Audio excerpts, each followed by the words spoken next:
Bienvenido. Es momento de escuchar un mensaje de la palabra de Dios para ti, a través de tu programa En Coinonía con la Palabra, con el pastor Alex Marín. Porque el reino de mi Padre es justicia, paz y gozo en el Espíritu Santo. Romanos 14:17. Comenzamos. Gracias, Señor, te damos todos aquí, Señor. Gracias por tu inmenso amor. Gracias por tu misericordia. Nos has permitido levantarnos un día más, Señor, después de haber descansado. Nos has permitido los medios para poder venir aquí, Señor, y como congregación darte gracias, adorarte, reconocerte, Señor. Gracias por la libertad que tenemos, Señor, aún de podernos reunir de esta manera. Y el día de hoy, Padre, queremos pedirte que tu palabra hable a nuestros corazones, que nos transforme, que nos santifique, que nos haga ser cada día más como tú quieres que seamos, para honrarte y para glorificarte y para bendición de aquellos que nos rodean, comenzando por nuestras familias, Señor. Señor, gracias por este tiempo, bendícelo. Y te damos gracias, Señor, porque tú continúas hablándonos día a día. En el nombre de Jesús, amén. Amén, muy bien.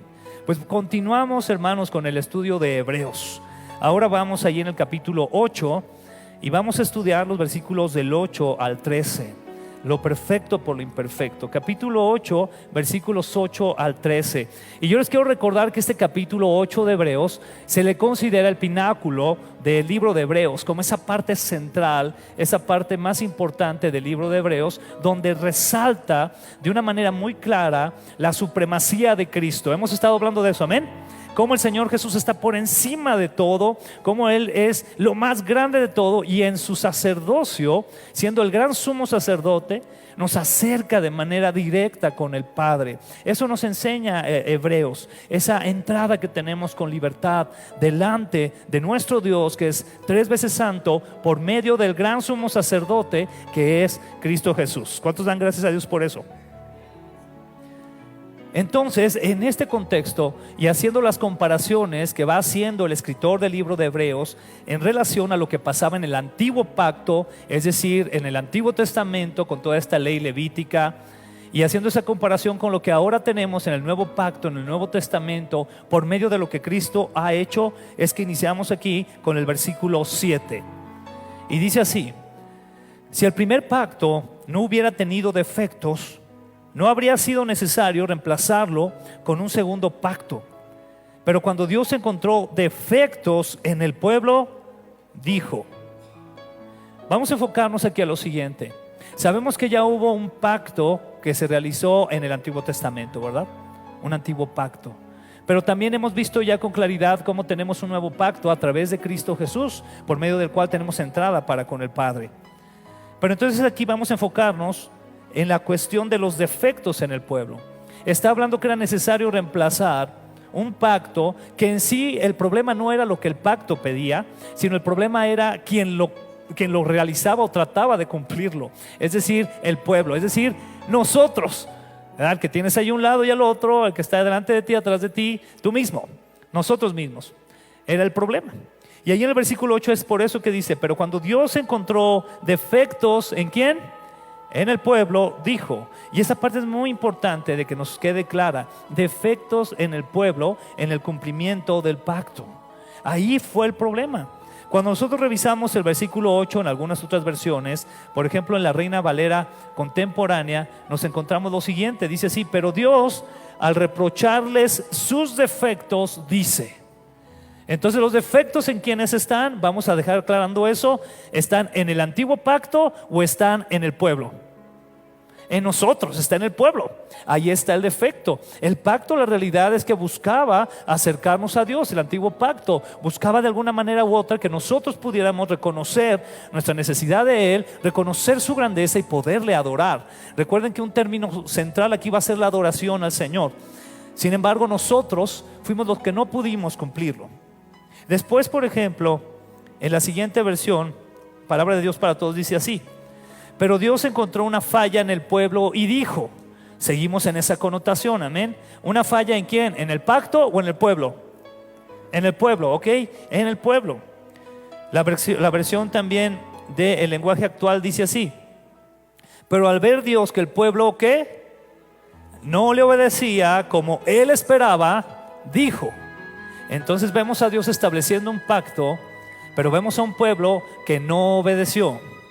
Esa es una de las temáticas que queda ahí siempre en la teología, que se ha prestado a debates y a discusión y a un pensamiento profundo, ¿verdad? El por qué el pueblo a final de cuentas no obedeció, y en ese sentido cómo Dios ha otorgado al ser humano algo que en algunos pensamientos se le puede llamar un libre albedrío, en otros pensamientos se le puede hablar una responsabilidad en el hombre, etcétera, etcétera, de acuerdo a la perspectiva teológica. Pero a final de cuentas te deja algo con lo que podríamos centrar el tema. ¿Sabes qué es? Te deja una responsabilidad a ti.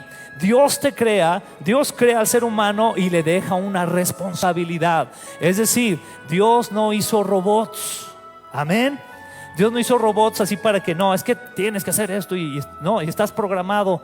No, hermanos, no es así. Aquí me impacta mucho como dice esta versión. Dice, pero al ver Dios que el pueblo no le obedecía como él esperaba. Interesante que pareciera ser que Dios estaba esperando que le obedeciéramos, y él sigue esperando eso. ¿Qué te parece?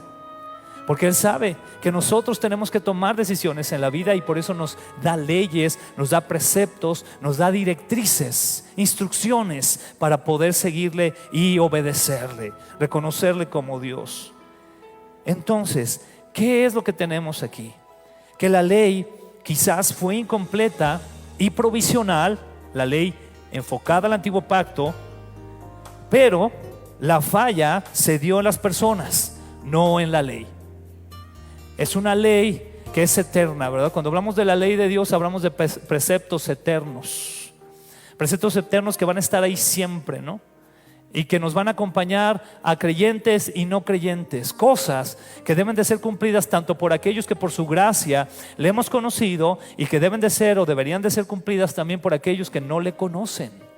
Son leyes que están ahí, que son eternas. Entonces es una ley que no ha fallado, pero nosotros, tú y yo, sí hemos fallado. Y por eso es que necesitábamos una nueva ley. ¿Te das cuenta? Necesitábamos un nuevo pacto que nos pudiera redimir, que nos pudiera salvar. Necesitábamos un salvavidas que nos pudiera sacar precisamente del océano en el que nos estábamos hundiendo y en el que seguramente íbamos a perecer si no era por la gracia redentora de nuestro Señor Jesucristo. ¿Cuántos lo creemos así? Y entonces, en base de eso es que vienen los siguientes versículos. Vamos adelante, ahí en Hebreos. Dice así: por tanto dijo, se acerca el día, dice el Señor, en que haré un nuevo pacto con el pueblo de Israel y de Judá. Este pacto no será como el que hice con sus antepasados, cuando los tomé de la mano y los saqué de la tierra de Egipto. Ellos no permanecieron fieles a mi pacto, por eso les di la espalda, dice el Señor. Son versículos muy fuertes, pero que enfocan hacia la profecía del advenimiento del Señor Jesucristo para salvarnos, dejando ese pacto antiguo para darnos el nuevo pacto, y donde el Señor está haciendo un nuevo trato contigo y conmigo, para que todo aquel que en él cree no se pierda, mas tenga vida eterna. Y ese es el pacto que está basado en eso. Y es un pacto que dice cosas muy interesantes aquí a través del profeta.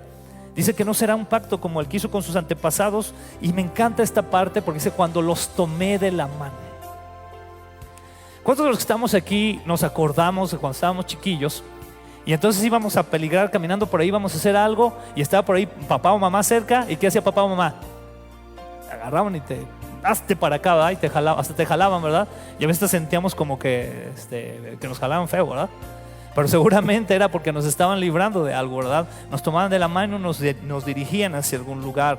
Esto hizo Dios precisamente cuando Él sacó al pueblo de allí de Egipto y les ofrece un nuevo pacto. Pero deja muy claro también entonces aquí que ellos no permanecieron fieles a ese pacto.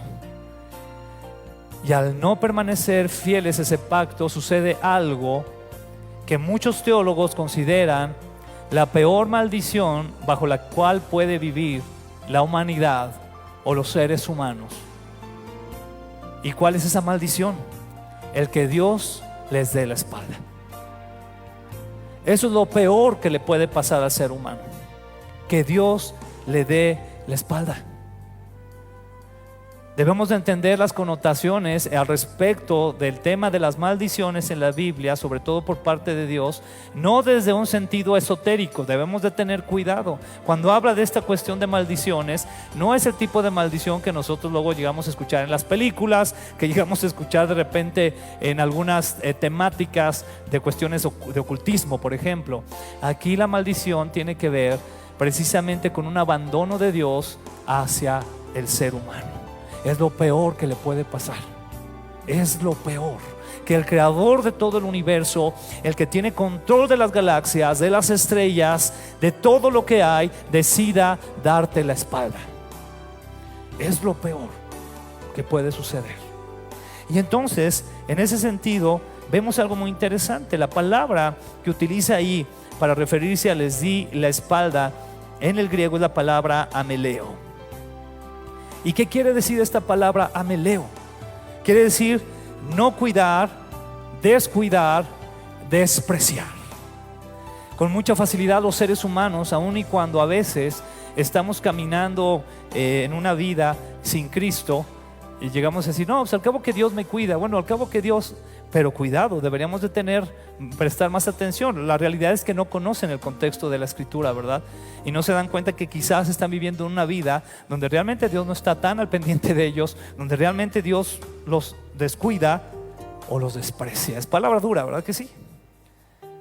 Pero esa es la realidad. Por eso es que tenemos que venir a Cristo, porque solamente por medio de Cristo somos hechos hijos de Dios. Eso dice la Escritura. Y yo sé que con esto me meto en muchos problemas de emociones y sentimientos, pero a veces nos es muy fácil decir que todos somos hijos de Dios. Tú puedes buscar desde el Génesis hasta el Apocalipsis y no vas a encontrar nunca que diga eso.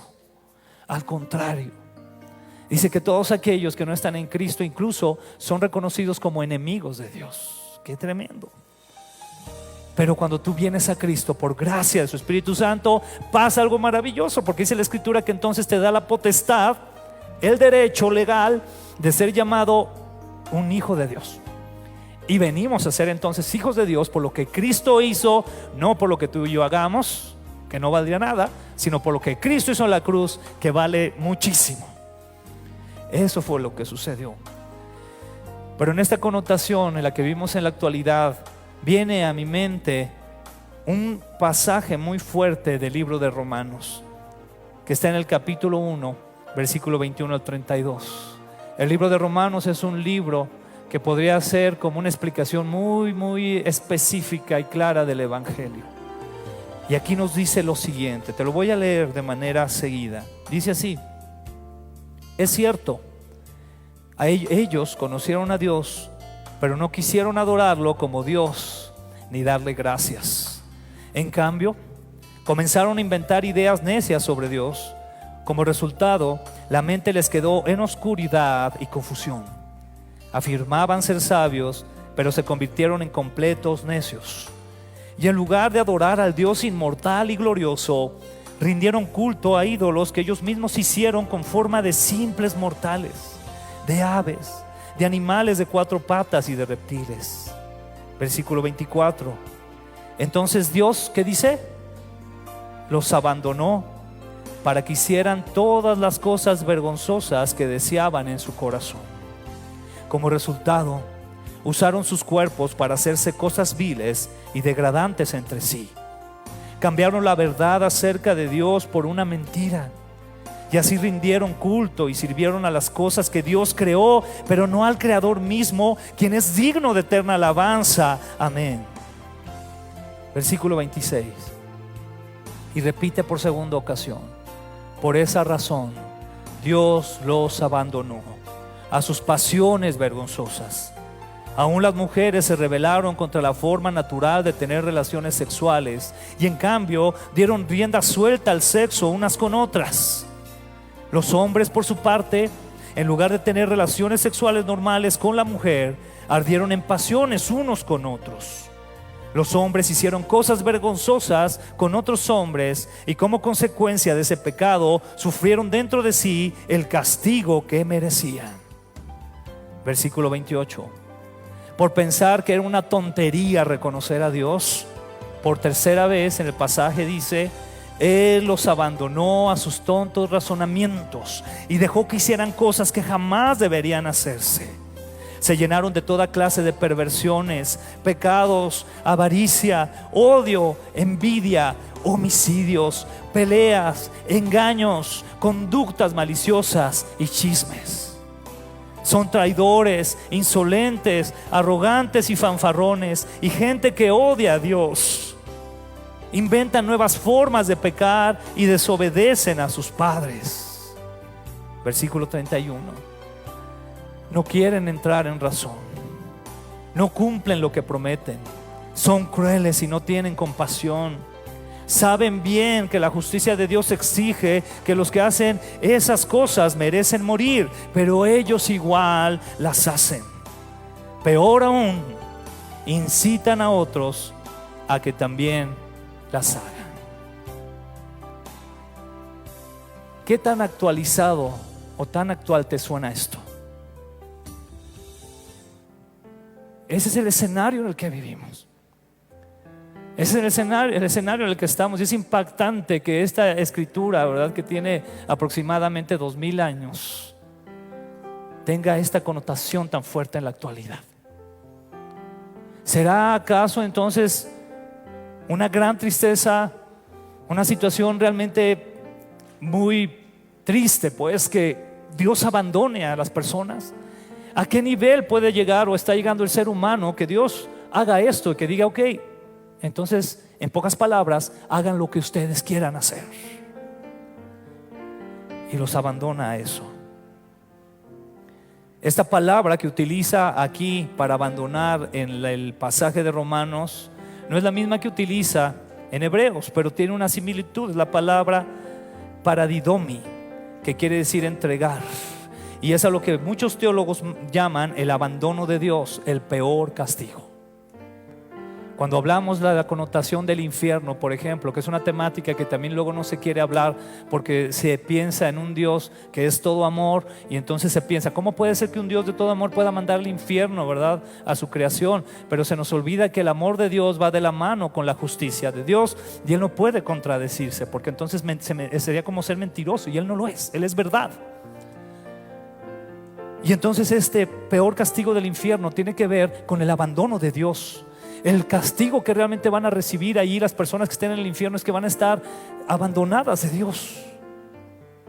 Ni siquiera es que Dios no vaya a estar en su presencia realmente en ese lugar, porque Dios es omnipresente, amén, pero los va a abandonar. Y algo similar, hermanos, está sucediendo en vida en nuestra cultura. Creo que este pasaje de Romanos es una descripción clarita de lo que estamos viviendo hoy en día. Y entonces aquí podemos nosotros ver con claridad esas tres ocasiones en las que el Señor habla de abandonar a aquellos que persisten en su necedad, en su pecado, en no querer reconocer a Dios. En el versículo 24 primero, entonces Dios los abandonó. ¿Para qué los abandonó? Para que hicieran todas las cosas vergonzosas que deseaban en su corazón, ¿verdad? Como aquel que se aferra a algo y por más que le dices, si no te hace caso, ya lo último que te queda es decir: haz lo que quieras. ¿A alguien le ha pasado algo así? Sobre todo yo creo que a los papás, ¿verdad? De repente. Versículo 26.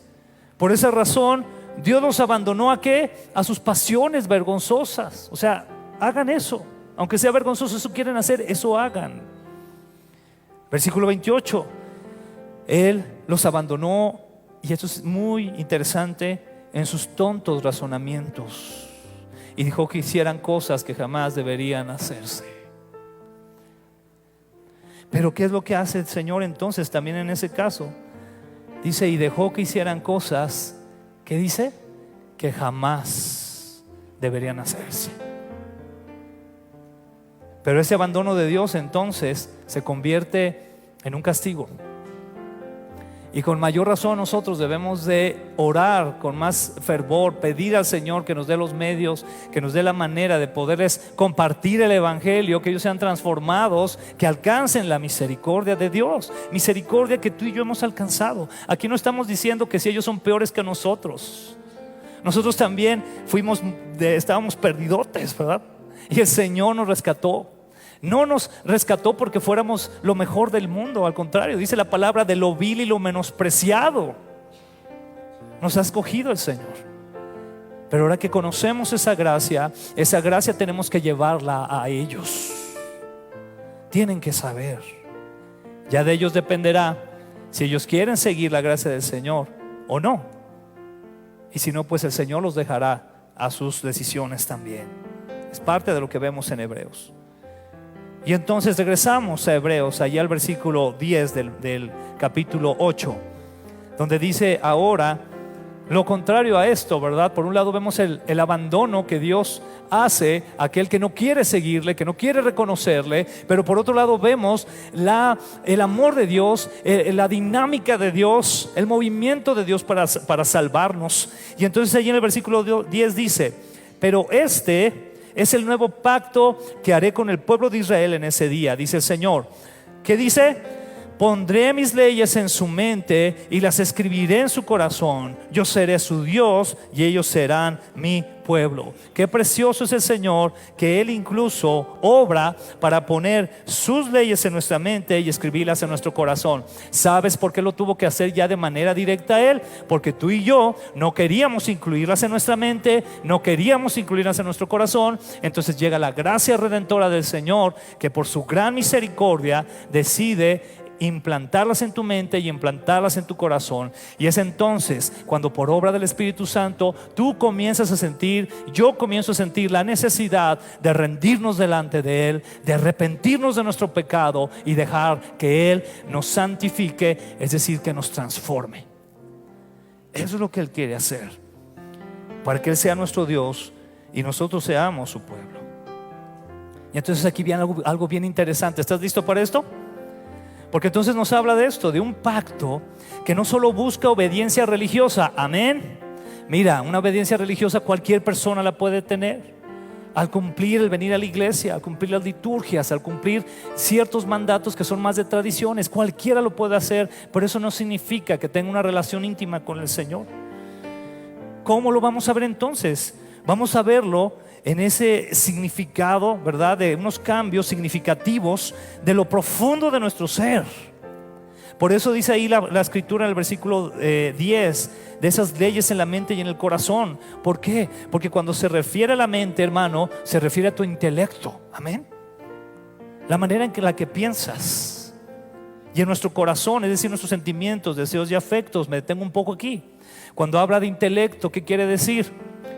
Tu conciencia, tu cosmovisión, es decir, la manera de ver al mundo, ya no debe de ser una manera secular, fuera de la voluntad de Dios, sino que ahora tú y yo, por medio de la renovación que Dios va haciendo en nuestra mente, debemos de comenzar a ver el mundo, la vida, con los ojos del Señor. Ver como Él ve, actuar como Él actúa, y eso debe de estar en tu mente. Y entonces ahí están, de esa manera, las leyes del Señor en tu mente. ¿Qué hay en tu mente? En tu mente puede ser que haya algunos preceptos de Dios. Puede ser que tu mente esté inundada del Espíritu Santo y estés viendo y teniendo una cosmovisión de acuerdo a la Escritura. O incluso algo que sucede mucho y más en nuestra cultura, puede ser que tu mente esté en un sincretismo. ¿Qué es el sincretismo? Pues cuando unimos una cosa con otra y pensamos que así deben de ser las cosas, ¿no? Nuestras tradiciones están llenas de sincretismos. Esa es la realidad. Pero la Escritura nos habla de una verdad que es pura. Y entonces nuestra mente debe estar en las leyes del Señor. Y cuando habla también en su corazón, quiere decir que abarca tus sentimientos, tus deseos y tus afectos. Mira, hermano, Dios a ti y a mí nos hizo con emociones, nos hizo con también sentimientos. ¿Estás de acuerdo? ¿Y sabes por qué? Porque aún Dios mismo los tiene. Cuando tú vas a la Escritura te vas a dar cuenta que dice que es un Dios que se alegra. ¿Alguien ha leído de eso, de Dios en la palabra? Dice la Escritura que es un Dios que se enoja. Dice la Escritura que es un Dios que se entristece. El versículo más corto de la Biblia narra a Jesús, que dice: Jesús lloró cuando Lázaro murió, ¿verdad? Entonces había emociones. No está mal las emociones, hermanos.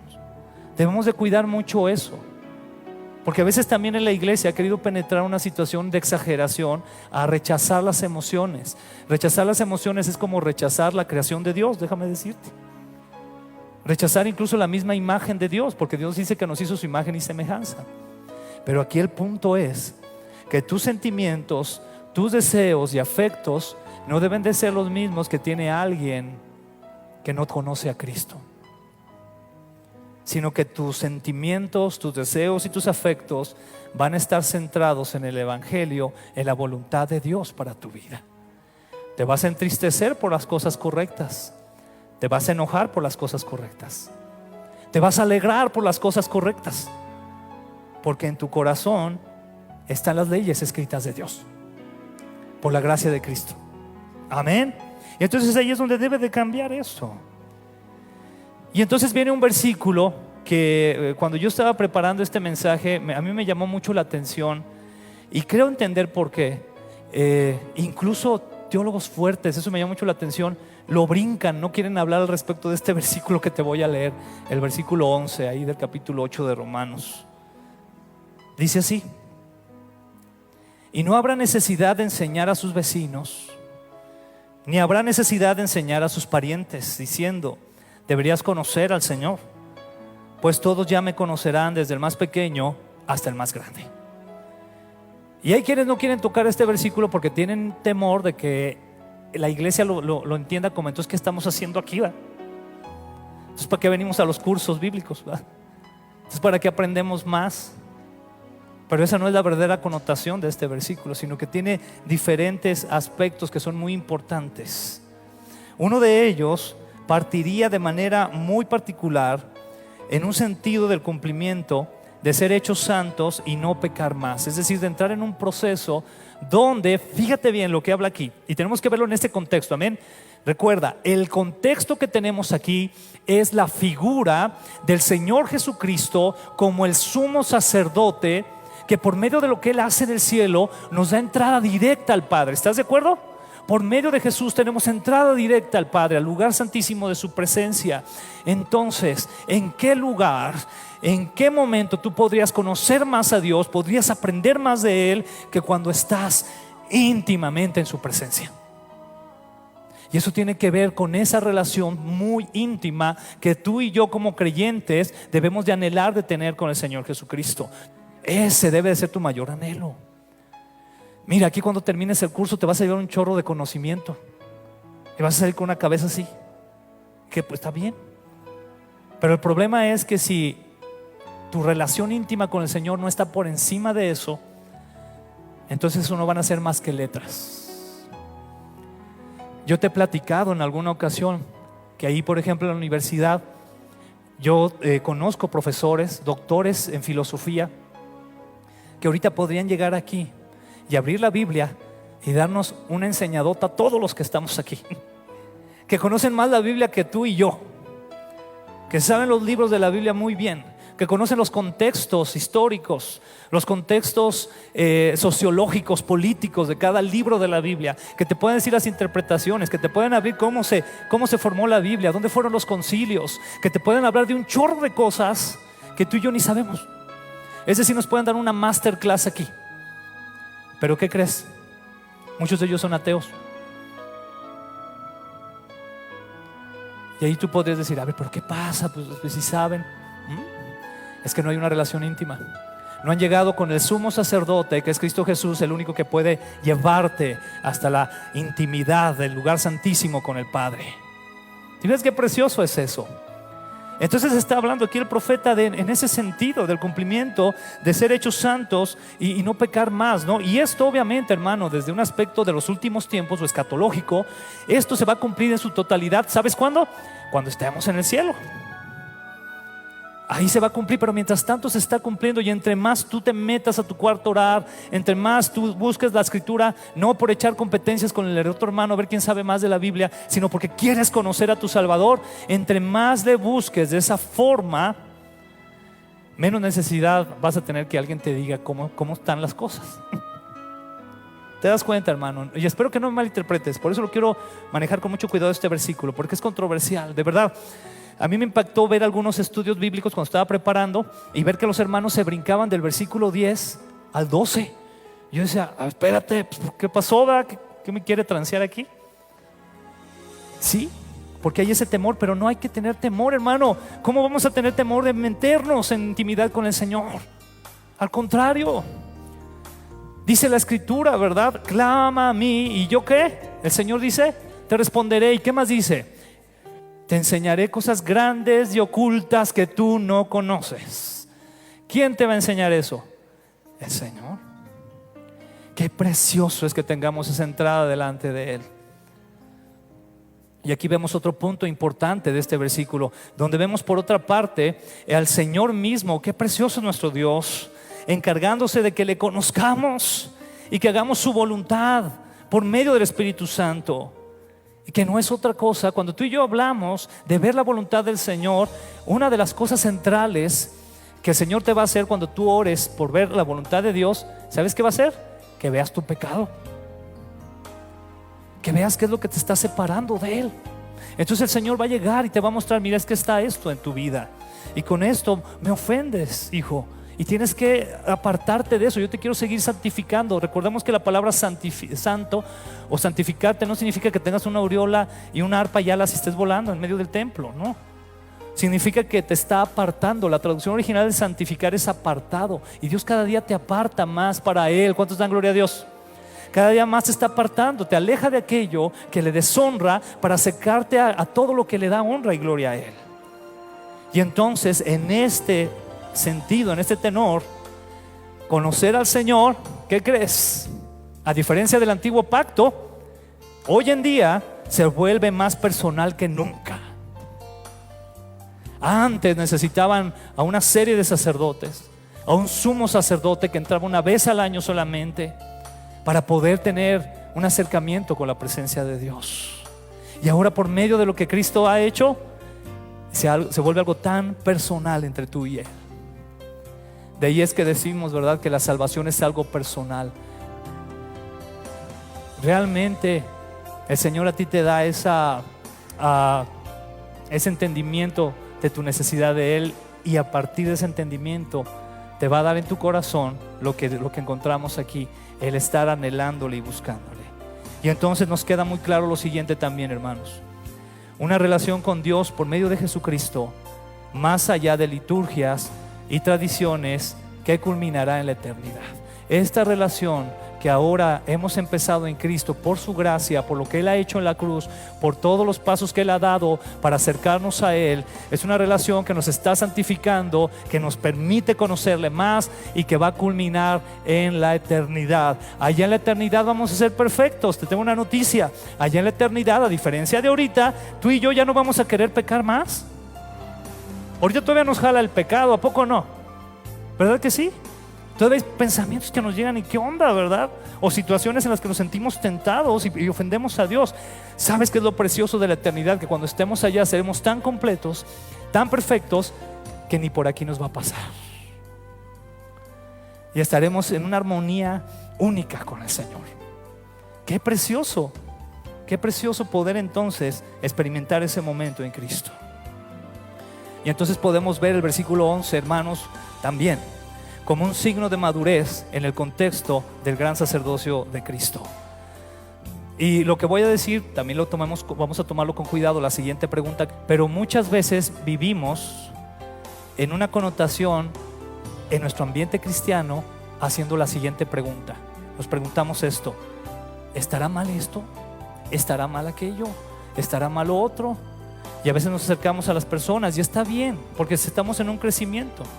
Pero si tú te mantienes en eso, es porque entonces no estás anhelando que se cumpla lo que acabamos de leer en el versículo 11, donde el Señor mismo se encarga también de hacerte sentir por medio del Espíritu Santo y de hacerte saber qué está bien y qué está mal. Mira, hermanos, hay hermanos en las sierras, hay hermanos en lugares recónditos que lo único que han sabido de la Escritura es Juan 3:16. Y yo te preguntaría, ¿no son salvos? Porque no conocen las leyes espirituales, porque no conocen las 5 solas, porque no conocen, entonces ya no son salvos. ¿Tú qué crees? Pues yo creo que si el Espíritu Santo trajo convicción a ellos, son salvos, por supuesto que sí. Y a lo mejor nunca en su vida van a recibir una Biblia o un estudio inductivo de la Escritura o un estudio sistemático de teología, pero tienen la gracia de Dios porque han entendido su necesidad de Cristo por obra del Espíritu Santo. Y entonces se acercan a Él. Y esto nos hace pensar en lo siguiente: el cristiano maduro que está en Cristo, en su relación personal con Él, ¿sabes qué va a hacer, hermano, ese cristiano? Orará, estudiará las Escrituras, será guiado por el Espíritu Santo y por lo tanto podrá tomar decisiones de vida que honren al Señor sin preguntarle incluso a nadie más. ¿Sabes a veces por qué el cristiano se ve movido a preguntar? Porque en lo profundo de su corazón él quisiera que le dijeran que debe de hacer lo que él sabe que no debe de hacer. Y está buscando, ¿verdad?, a ver quién le dice la respuesta que él quiere. Voy con tal hermano porque él me va a comprender, ¿verdad? Él ha vivido esto. Y voy con fulano para que me diga lo que... No, entonces, hermano, no te engañes a ti mismo. Ponte de rodillas y pregúntale a Dios y verás que el Espíritu Santo te va a hacer sentir de manera bien directa: párale a eso. Y ya tú sabrás, ¿verdad?, si le paras o no. Pero Él lo va a hacer, ¿verdad? Y eso es esa relación íntima con el Señor. Pero también para que nadie aquí nos sintamos tan ponchados, ¿verdad? Porque a lo mejor estamos diciendo, híjole, ¿verdad? Quiero recordarte algo. Estamos en el camino de madurar como cristianos, amén. Empezando por este que te habla. Estamos en un proceso de santificación. Eso es la santificación. El Señor haciéndonos madurar. Somos manzanitas verdes en el árbol, pero Dios nos está haciendo madurar. ¿Cuántos damos gloria a Él? ¿Te fijas qué grande es el amor de Dios? Que no solamente se ha encargado de salvarte, de redimirte, de darte una manera de librarte del infierno, de la muerte eterna, de perdonar tus pecados, sino que todavía se está encargando de que crezcas. Por eso es cuando podemos entender la Escritura, ¿verdad?, que dice: con cuánto amor nos ha amado el Padre. Mira con cuánto amor el Padre, al hacernos llamados hijos de Dios, ¿verdad? Porque realmente entramos en esa connotación. Los que somos papás, de alguna manera podemos entenderlo mejor, hermano. Los que todavía no lo son, créanmelo, cuando tengas a ese hijo o hija en tus brazos, vas a entender una dimensión más del amor de Dios, de veras. Pero lo podemos entender, o sea, porque te puedes ver con Dios abrazándote como un hijo y buscando lo mejor para ti. Y al buscar lo mejor para ti, a veces va a incluir disciplina. ¿A cuántos nos gustaba la disciplina? No, pero nos hizo bien, amén, porque nos amaban. Nuestros padres nos aman, y cuando te dan un consejo es por tu bien. Mi papá hasta la fecha todavía a veces me dice una que otra cosa de aquí de la iglesia. Me dice: hijo, ten cuidado con esto, y aquello y lo otro, hijo. Y me dice, gloria a Dios, porque sé que no lo hace en mal plan, ¿verdad? O sea, por supuesto que no. Me lo dice porque algo quiere que me bendiga en mi vida. Y Dios es así con nosotros. Entonces estamos en ese camino de santificación. ¿Cuántos dan gloria a Dios? Amén. Amén. Vamos avanzando, casi vamos a la parte final. Y entonces dice el versículo 12 de ahí del capítulo 8 de Hebreos. Dice: perdonaré sus maldades y nunca más me acordaré de sus pecados. Y eso está basado en Jeremías 31, ¿verdad? Este contexto profético que acabamos de ver.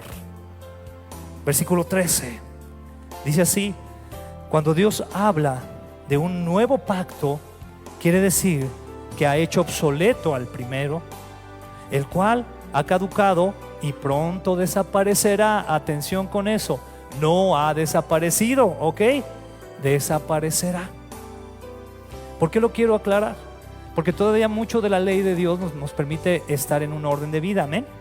Si no, imagínate la anarquía en la que entraríamos, ¿verdad? A la primera que un vecino te hablara feo, si no hubiera leyes, ¿quién sabe? ¿A poco no? ¿Qué te detiene? Las leyes del Señor, ¿verdad? Porque sabes que si tú actúas mal contra tu vecino, vas y le rompes una ventana, el medidor de la luz, porque tiene la música bien alta toda la noche, ¿qué te va a pasar? La ley se va a encargar de ti.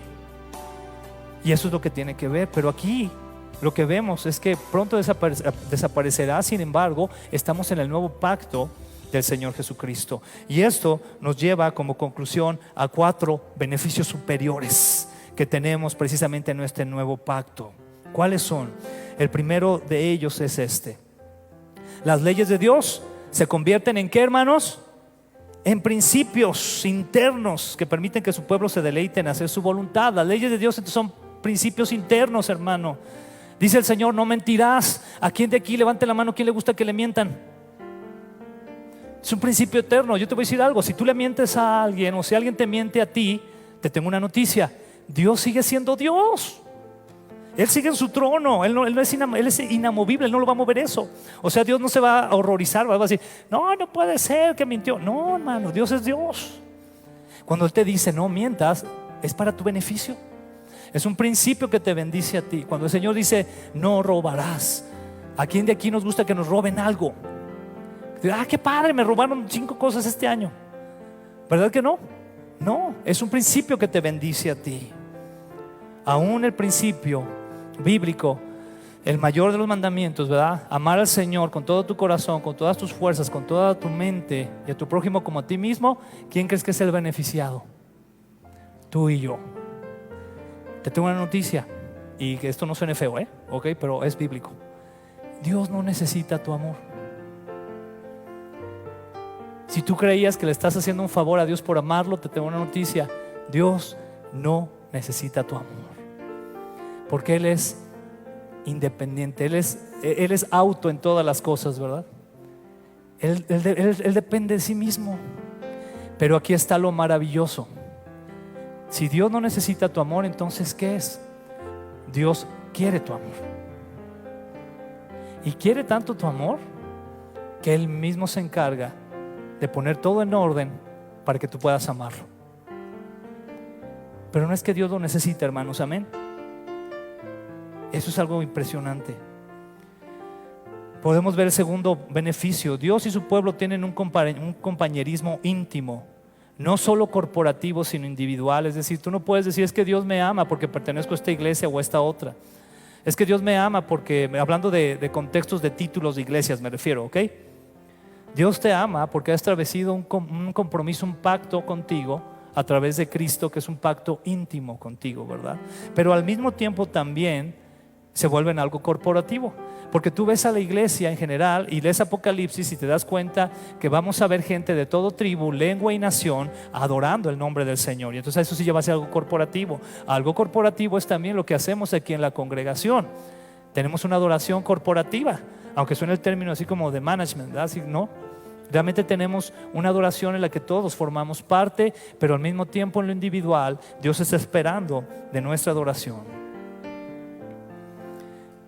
El siguiente beneficio al tener este gran sacerdote es el siguiente: la ignorancia pecaminosa es eliminada para siempre.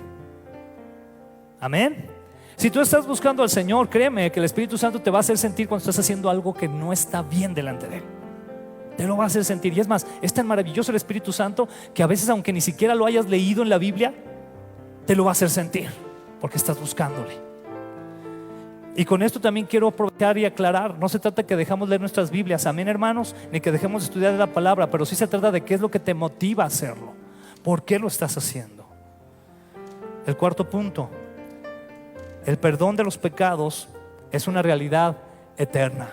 Una vez que tú estás en Cristo, has sido perdonado de tus pecados pasados, presentes y futuros. ¿Qué te parece? Y atención, esto no es una licencia para pecar, amén, ya lo hemos dicho, sino al contrario, debe de desatar en nosotros una gratitud y un anhelo de buscarle, de honrarle y de obedecerle. Y yo quise añadir a estos puntos un quinto punto. Y este quinto punto es que es un nuevo pacto donde Cristo Jesús lo ha hecho todo. Él ya lo hizo todo.